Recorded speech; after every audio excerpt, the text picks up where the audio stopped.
नमस्कार। आज हम बात करेंगे कि जनरल रिक्वायरमेंट क्या होती है फिनिश गुड्स के अंदर।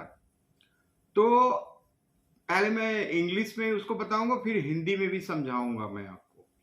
तो जैसे product must be manufactured with machinery that goods condition, यानी जो भी आप प्रोडक्ट बना रहे हैं, गारमेंट बना रहे हैं, उसके लिए जो मशीनरी है वो बहुत अच्छे कंडीशन की होनी चाहिए। Second, machine must be correctly adjusted to the individual fabric. जो मशीन है वो एक फैब्रिक को अच्छी तरह से एडजस्ट करने की क्षमता रखती हो। General product must be balanced and systematical and accordance to the purchase order. जो ट्रिम्स एंड एसेसरीज है वो बायर की रिक्वायरमेंट यानी परचेज ऑर्डर के अकॉर्डिंग होनी चाहिए। Garment must be free from pressure marks and iron sign marks. जो garment बनेगा, जो फिनिश गुड्स है, उसके अंदर वो प्रेशर बूट का कोई निशानी नहीं होनी चाहिए और साथ में वो शाइन मार्क से फ्री होना चाहिए। यानी प्रेसिंग के समय में जो शाइन मार्क आती है, चमक आती है कपड़े में, वो बिल्कुल नहीं होनी चाहिए।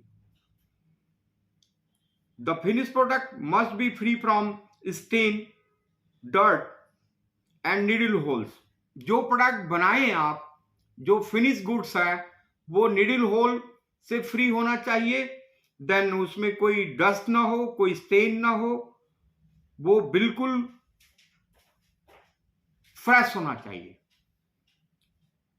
Pen and chalk marks etc that has been used during the production। जो प्रोडक्शन करते समय हम लोग चाक मार्क का उपयोग करते हैं या हम पेन मार्क का उपयोग करते हैं, पेंसिल मार्क का उपयोग करते हैं, वो सारी चीजें फ्री होनी चाहिए। फिनिश गुड्स में इसकी एक भी कोई भी निशानी नहीं जानी चाहिए। All product must B clean from loose thread and long thread ends and strongly। माने जो प्रोडक्ट फिनिश हो वो लूज थ्रेड, अनकट थ्रेड से बिल्कुल फ्री होना चाहिए। यानी किसी प्रकार का लूज थ्रेड, अनकट थ्रेड नहीं होना चाहिए।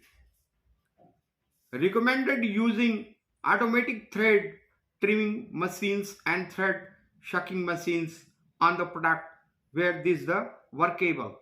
ज्यादातर अगर देखा जाए तो थ्रेड, धागा झाड़ने वाली मशीन एंड धागा काटने वाली मशीन हर एक फैक्ट्री के अंदर होनी चाहिए।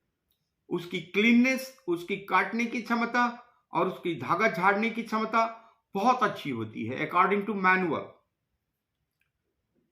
Factory QC sticker must be place on the back side of last page in care level.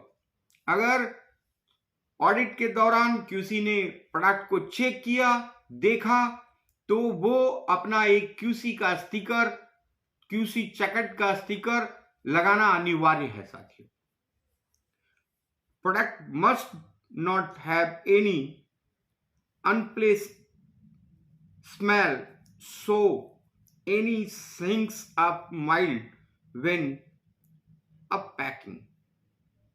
यानी कि जो प्रोडक्ट फिनिश हो, पैक हो, वह जो है किसी प्रकार की स्मेल उसके अंदर नहीं होना चाहिए। The finish product must meet the requirement measurement given in the measurement chart and relevant to the tool boxes.